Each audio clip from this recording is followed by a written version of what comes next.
नमस्कार, आप देख रहे हैं इंडिया डेली का सोशल मीडिया पेज। मैं हूं आपके साथ आशीष सिन्हा। बागेश्वर धाम के पीठाधीश्वर पंडित धीरेन्द्र कुमार शास्त्री ने सनातन हिंदू यात्रा शुरू की है। ये पद यात्रा उन्होंने शुरू की है और आज इस पद यात्रा का दूसरा दिन है। करीब 160 किलोमीटर की उनकी दूरी तय करनी है। ओरछा तक ये पदयात्रा बाबा बागेश्वर करेंगे, लेकिन इस पदयात्रा के शुरू होते के साथ कई सवाल खड़े हो गए हैं कि आखिर बाबा बागेश्वर को सनातन हिंदू यात्रा करने की जरूरत क्यों आन पड़ी। इसी विषय पर बात करेंगे। हमारे साथ कई खास मेहमान हैं। हमारे साथ शोएब सिद्दीकी साहब हैं जो मुस्लिम धर्म गुरु हैं। हमारे साथ डॉक्टर संतोष ओझा जी हैं जो हमारे चैनल के पूर्वांचल हेड हैं। हमारे साथ जया मिश्रा जी हैं जो धर्म शास्त्री हैं। हमारे साथ किशोर शास्त्री जी हैं, ये भी सनातन धर्म शास्त्री हैं। सबसे पहले जया मिश्रा जी, मैं आपके पास आना चाहूंगा। बाबा बागेश्वर को ये हिंदू जो यात्रा है, एकता यात्रा है, उसको जरूरत क्यों आन पड़ी हिंदू एकता पद यात्रा शुरू करने की? नमस्कार, आप सभी लोगों को बहुत बहुत धन्यवाद। देखिए, ऐसा है कि ये पूरा पॉलिटिक्स के थ्रू प्रेरित है और हिंदू ऑलरेडी पहले से ही बहुत ज्यादा जागरूक थे। उनको जागरूक कराने की जरूरत नहीं थी। ऑलरेडी हमारे यहाँ करोड़ों सनातनी रोज भगवान की कथा सुनते हैं और रोज धर्म से जुड़े हुए हैं। वृंदावन, मथुरा, संपूर्ण विश्व में हमारे धर्म का प्रचार प्रसार हो रहा है और बाकी धर्म को तो लोग अब छोड़ के हिंदू धर्म में आ रहे हैं। हमारे पास अमेरिका, रूस, जापान, लंदन, पेरिस, यहाँ तक कि ऑस्ट्रेलिया, न्यूजीलैंड, पूरे देश के लोग हमारे पास आ रहे हैं जो कि मतलब हमारे धर्म को अपना रहे हैं। तो हमारे धर्म को कहीं से किसी चीज की आवश्यकता नहीं है। ये बाबा बागेश्वर को अपनी टीआरपी बनानी है और अपनी टीआरपी के थ्रू, चूंकि इस व्यक्ति को ज्ञानवान तो है नहीं और ये शंकराचार्य जी को भी कुछ बोल देता है। ये शंकराचार्य बताइए, जगत गुरु शंकराचार्य जी को जिसको सम्मान करने का स्वामी स्वरूपानंद सरस्वती की बात कर रहे हैं आप? स्वामी स्वरूपानंद जी अब नहीं रहे। उनके शिष्य द्वैपुठाधीश्वर स्वामी स्वरूपानंद थे। उनके बाद जगत गुरु शंकराचार्य स्वामी अभिमुक्तेश्वरानंद सरस्वती जी की बात कर रहा हूं मैं। उनको उन्होंने भरे मंच पे, राम भद्राचार्य जी के मंच पे जाकर कहा कि तथा कथित शंकराचार्य धारा 370 हटवाना चाहते। अरे धारा 370 इसलिए हटवाना चाहते हैं क्योंकि धारा 370 कश्मीर में, उस धारा में जो एक एक्ट था, उस एक्ट में ये था कि गौ हत्या नहीं होगा और उस धारा 370 के आड़ में गौ हत्या का एक्ट भी हटा दिया गया। सो उन्होंने कहा कि अगर धारा 370 हटता है तो उस एक्ट को छोड़ के हटाना चाहिए था।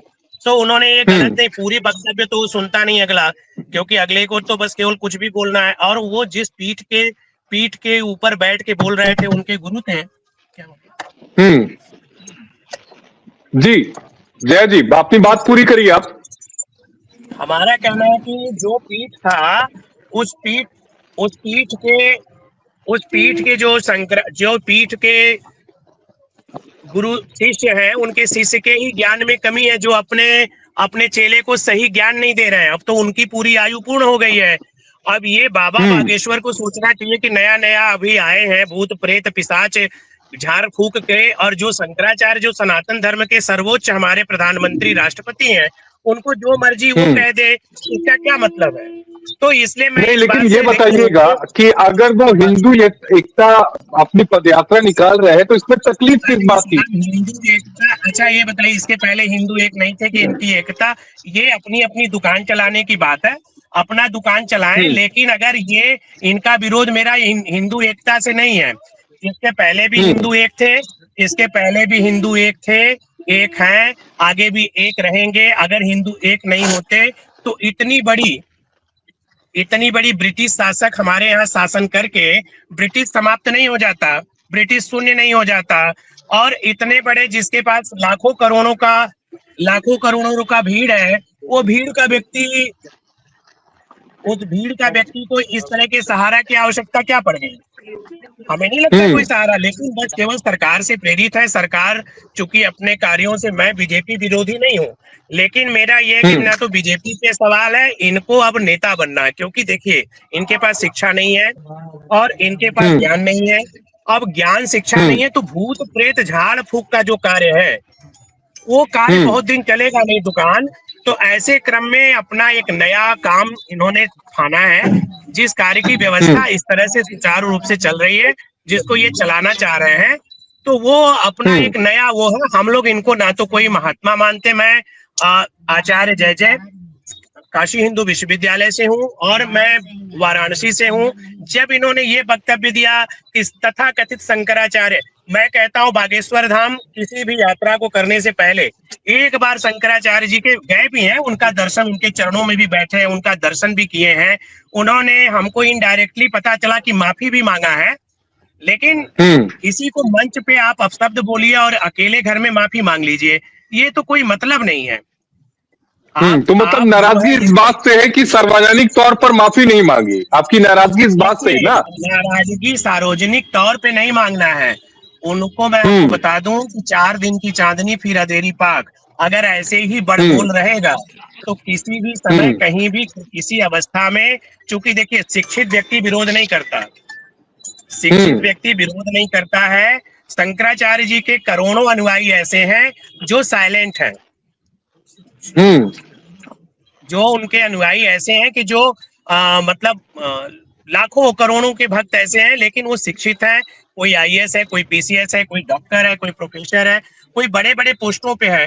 तो उनको इस तरह का इसलिए विरोध नहीं करना भाई कि चलिए ठीक है, इनका कोई महत्व नहीं है, उन्होंने अपने आप को ये मान लिया कि चलिए ठीक है, अब ये बोल हम्म दिए तो बोल दिए। लेकिन मन के अंदर हमें जैसे पीड़ा है, वैसे ही करीब लाखों हम्म लोगों के अंदर पीड़ा है, करोड़ों अंदर के लाखों लोगों को लोगों पीड़ा की है, पीड़ा क्योंकि है। ये किशोर शास्त्री जी, आपने जया मिश्रा जी को सुना होगा, कह रहे हैं पीड़ा है। जी और बाबा धीरेन्द्र शास्त्री को कह रहे हैं कि बहुत ज्यादा पढ़े लिखे नहीं है, ये केवल एक आडंबर है। उन्होंने ये भी कहा कि ये केवल राजनीतिक मूव है, आगे जाके इनको सियासत में आना है। वस्तुतः आप अगर देखें पूरी इनकी, तो ये सरकारी पपेट है जो कठपुतली के रूप में काम करते हैं। और सरकार के लोग जो बुलवाना चाहें कि बुलवाना, एक तरफ से सरकारी नौकरी समझ लीजिए आप। पहले भी हम्म इनकी ये परंपरा रही है कि राम भद्राचार्य जो इनके गुरु हैं वो शंकराचार्य का विरोध करते रहे हैं। तो राम हम्म भद्राचार्य ने बार बार टिप्पणी की है। ब्रह्मलीन स्वनाम धन्य जगतगुरु शंकराचार्य स्वामी स्वरूपानंद सरस्वती जी के विरुद्ध में भी राम भद्राचार्य जी ने प्रलाप किया था।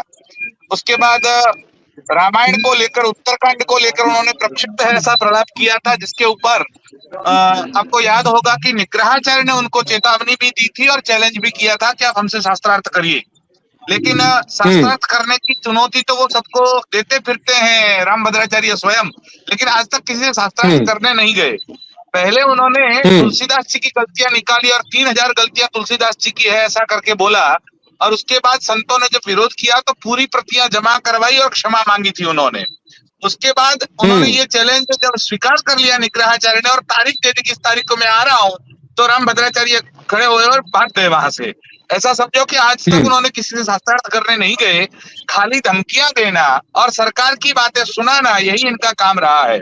और इसी रास्ते पर ये जो बागेश्वर वाले हैं, ये जादू टोना करना या चमत्कार दिखाना, ये चमत्कार दिखाना कोई परंपरा नहीं है, कोई शास्त्र नहीं है। हमारे यहाँ जो गली गली में घूमने वाले जो लोग होते हैं सपेरे वगैरह, वो भी कलेजा निकाल कर हाथ में दिखाते हैं, किसी को काट कर जादूगर भी मंच पर दिखाता है। ये चमत्कार हम्म दिखाने से आप शास्त्रीय परंपरा या शास्त्र के जानकार है ऐसा नहीं है। और वो स्वयं मंच से बोले कि मैं शास्त्र का ज्ञाता नहीं हूँ। जब निग्रहाचार्य से शास्त्रार्थ करने की बात आई, तब उन्होंने स्वयं कहा कि मैं कोई शास्त्र का विद्वान नहीं हूँ और मैं नहीं जानता हूँ, मेरे ऊपर तो हनुमान जी की कृपा है। इसका मतलब ही यह है कि हम्म उनका शास्त्र से कोई लेना देना नहीं है। इसलिए बार बार जया ये जी, मैं जो आपके प्रलाप पास आ रहा करने हूँ की जी, किशोर जी बात को बोलने आती है, दीजिए। हम्म हम्म जी, तो उनकी ये परंपरा उनके गुरु की भी ये रही है। और बीच में आपको यार शायद याद होगा कि हनुमान चालीसा में गलतियां निकाली इन्होंने, और शंकर स्वयं केशरी अच्छा, नंदन एक बात बोलिए शंकर किशोर जी जी, का। किशोर जी, हिंदू जी एकता, वो एक का पूरा जो है पदयात्रा निकाल रहे हैं, सनातन बोर्ड जी बनाने की मांग कर रहे हैं। वो ये कह रहे हैं कि हिंदुस्तान हिंदुओं का है। बहुत समय से ये जी कहा जा रहा था कि हिंदुस्तान को हिंदुओं के लिए किया जाए, एकमात्र मुल्क नेपाल के बाद अगर कोई बचेगा तो वो हिंदुस्तान है। तो नेपाल भी नहीं रहा, आज की तारीख में तो कोई हिंदू राष्ट्र रहा ही नहीं। वो हिंदू राष्ट्र जी बनाने की बात कर रहे हैं। वो कुछ जी ऐसा कहाँ कह रहे हैं कि आप लोग उनके इतने खिलाफ हो रहे हैं? क्या कह रहे हैं? लास्ट मैं क्या बोला कह रहा आपने? हूँ कि उनके हिंदू राष्ट्र बनाने की बात कर रहे हैं, जी तो उसके भी आप खिलाफ है देखिए, क्या? नहीं नहीं नहीं, देखिए एक बात यह है कि सनातन बोर्ड बनाने में कोई आपत्ति नहीं है। कोई सनातन धर्म हम्म की, हिंदू धर्म की बात करता है और चंद्रलोक में भी रहता है तो हम उनके साथ हैं। हमारा सनातन की हम्म बात में कोई भी मामला उठाता है तो कोई भी कहीं से भी उठाए, कोई मुसलमान भी कहता है कि सनातन धर्म की इस परंपरा के हम साथ हैं तो हम साथ हैं। लेकिन परंपरा का विरोध करके शंकराचार्य का, आपको शायद पता हो, परसों ही जैसा उनका स्टेटमेंट आया शंकराचार्य के विरुद्ध में और बाकी कुछ गड़बड़ियां इन्होंने की, तो पूरी शंकराचार्य जी ने भी इनका विरोध किया है। तो शंकराचार्यों का, हम्म परंपरा का, शास्त्र का, रीति रिवाज का इनका विरोध करके आप हिंदू धर्म की या सनातन धर्म की बात करते हैं तो ये खोखली बातें हैं। मतलब आपकी चबाने के हम्म दांत अलग है और दिखाने के दांत अलग है, दिखाने जैसे के हाथी दांत के अलग दोनों है। दांत शोएब होते हैं। सिद्दीकी साहब, शोएब सिद्दीकी साहब, सनातन बोर्ड पे आपका टेक। सर देखिए, सबसे पहले तो मैं एक बात कहूंगा कि हिंदू दिखाई दे कि मुसलमान दिखाई दे, आंखें तरस रही हैं कि इंसान दिखाई दे।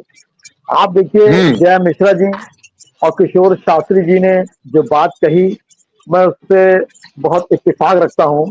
आप देखिए, हम्म कभी कभी सस्ती शोहरत पाने के लिए आदमी कुछ इस तरह के हम्म हथकंडे अपनाता है कि मंजरेआम पर आ उन जाए। लोगों ने आप आपके मतलब बताइए। की बात बोल दी ना शोएब सिद्दीकी साहब, इसलिए आप इत्तेफाक रखते हैं।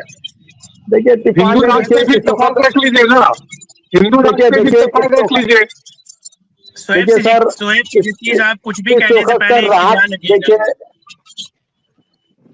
आप एक बता मिनट दीजिए, जय मैं जी, बात पहले करूँ। शोएब सिद्दीकी साहब को शुरुआत में बोल लेने दीजिए, उसके बाद फिर आप आपके पास आएंगे। सर शोएब सिद्दीकी साहब देखिए बोल मैं लीजिए, मेरे को देखिए कहेंगे कि देखिए बोलने का मौका नहीं दिया गया। नहीं नहीं सर, ऐसा नहीं है, सब लोग बैठे हैं, सबका मौका है, वक्त वक्त की बात सर होती है। आप मेरे बड़े भाई हैं, आपने हम्म बुलाया, इसका शुक्रिया कि कम अज सच बात मंजरेआम पर आना चाहिए।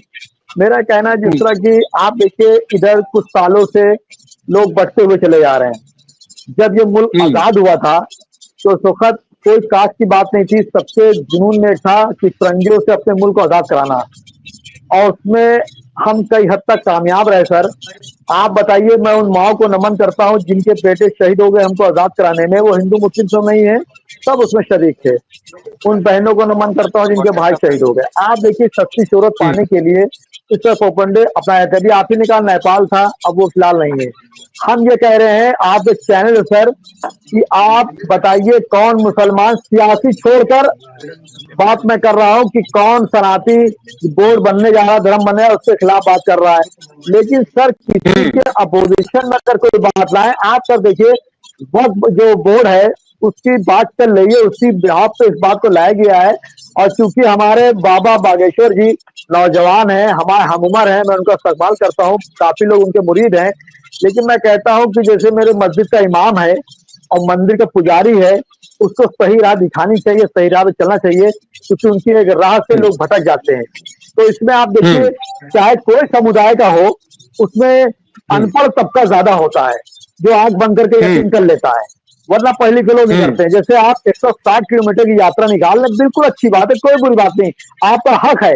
आप हिंदू राष्ट्र की बात करते हैं, आप बताइए किसने इनकार किया हिंदू राष्ट्र ना बने। लेकिन इस तरह की हम्म छोटी सियासत करके आप गाय की बात करते हैं। आप बताइए, गाय आपकी माता है, कभी किसी ने इनकार किया? उस पर कानून बन गया। आप गाय हम्म के बारे में कोई गलत सोचे, उस पर फौरन एक्शन लिए। लेकिन हर समुदाय में चंद लोग होते हैं लड़ाई लगवाने वाले, और चंद लोग होते हैं शोहरत पाने वाले। आप सर देखिए, मुझको देखिए, हमारे छोटा भाई एडवोकेट चंदन वर्मा है, वो लखनऊ बार में वो सेंटर बार में इलेक्शन लड़ रहे थे बिहार का। पूरा 100% मुसलमान उनको चंदन वर्मा का तरफा इलेक्शन लड़ा सेंटर बार में। बताइए, दंगे की हम्म तहजीब नहीं है? ऐसा नहीं है। हम्म आप देखिए सर, आज अगर आप देख लें बारीकी से, तो मोहब्बत आपको इस मुल्क में मिलेगी। आज भी आप देखिए सर, ईद हो या दिवाली हो, अभी दिवाली गई है कुछ दिन पहले सर, आप बताइए कितना अच्छा माहौल था। आप इस तरह की यात्रा करके, मैं आपकी बात तो नहीं कर रहा हूं, आपने बिल्कुल सही कहा। मैं उस पर आपने जो कहा, मैं जो आप पे कहना चाह रहा हूँ, उस पर आप जो कहेंगे बिल्कुल सही, मेरे बड़े भाई हैं, मैं डिबेट में कभी बैठता हूँ तो मेरा मकसद होता है इस मुल्क को जोड़ना, और कुछ जो ऐसी हम्म बात यहाँ से जाए जिसका कोई निगेटिव ना हो सर। आप देखिए सर, इस तरह की रैली निकालने से आप बताइए सर क्या फर्क पड़ रहा है? आप बताइए, हम्म हमारे मुल्क के वजीर नुकसान आजम क्या हो रहा है मोदी जी, शोएब भाई, ये नुकसान क्या हो रहा है, आप नुकसान बताइए। देखिए, नुकसान वाली सर जो बात कह रहे हैं, नुकसान वाली बात नहीं है सर। तो आप देखिए सर, लाखों की तादाद में लोग जा रहे हैं, उसमें जो जिस तरह की रोडों में दिक्कतें आ रही हैं, नुकसान मैं एक बात बता रहा हूँ सर, जिस तरह लोग सोच रहे हैं मुसलमान को नुकसान हो रहा है, मुसलमान के खिलाफ, ऐसा कुछ नहीं है। मैं कह रहा हूँ वक्फ बोर्ड बना है, सनातन बोर्ड बन जाए, आई एम वेलकम, मैं वेलकम करूंगा आप इसके अंदर बैठ के। लेकिन इसमें सस्ती शोहरत लेकिन आप पाने के बता लिए कहाँ नहीं रहे हैं सोहेब भाई कि नुकसान क्या हो रहा है। आप कह रहे हैं कि नहीं नहीं निकालनी चाहिए, आप सब चीज का समर्थन करें, नुकसान क्या हो रहा है? हिंदू यात्रा है वो निकाल रहे हैं, प्रशासन ने अनुमति दी है। देखिए देखिए प्रशासन अनुमति दी है, मैं खुद कह रहा हूँ सर, प्रशासन अनुमति दी है, लोग निकल रहे हैं, जाना चाहिए, कोई बुरी बात नहीं है। लेकिन इस मुल्क में संविधान को चीज होती है, जब कोई दूसरा समुदाय निकाले तो उसी को भी आगे बढ़ाना चाहिए। वो निकालने बिल्कुल अच्छी बात है। आप बताइए हिंदू खतरे में कैसे आ गया, बताइए आप। जब मैं कहता हूँ चैलेंज के साथ दुनिया का पहला मुल्क हिंदुस्तान है जहां मुसलमान सेफ है, बल्कि मुसलमान अपने घर में सेफ नहीं होगा। 9 राज्यों में शोएब सिद्दीकी साहब, 9 राज्य हमारे मुल्क में जहां पर हिंदू अल्पसंख्यक हो गए हैं। 9 राज्य हैं ऐसे जहां पर हिंदू अल्पसंख्यक हो गए हैं। तो सर 20 राज्य ऐसे भी तो हैं जहां मुसलमान असंख्यक हो गया है। देखिए मामला संविधान चलता है, दुनिया भर में 57 इस्लामिक कंट्रीज हैं, लेकिन एक भी हिंदू कंट्री नहीं है। अरे भाई तो मैंने तो कभी किसी आप मुसलमान की बात करिए, सियासी छोड़ के, जिनको इक़्तिदार की भूख हो, हमें मुल्क को आगे बढ़ाना है, मुझे इक़्तिदार की भूख नहीं है।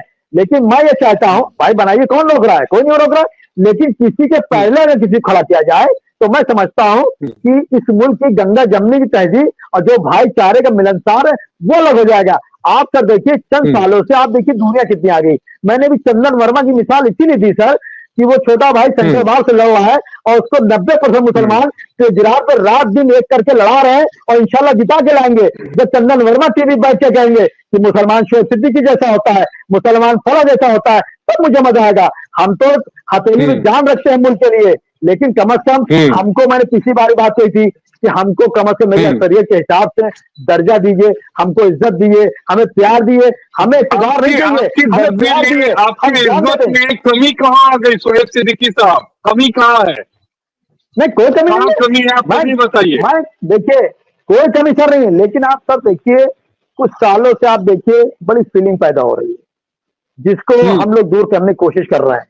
और इसमें ऐसा नहीं है, ऐसा नहीं है, सब लोग होते हैं। आप देखिए भीड़ होती है, चल लोग पत्थर फेंक के चले आते हैं, खामियाजा आम इंसान को भुगतना पड़ता है, चाहे वो किसी समुदाय का हो। जो अपना काम करते हैं, काम करके निकल जाते हैं।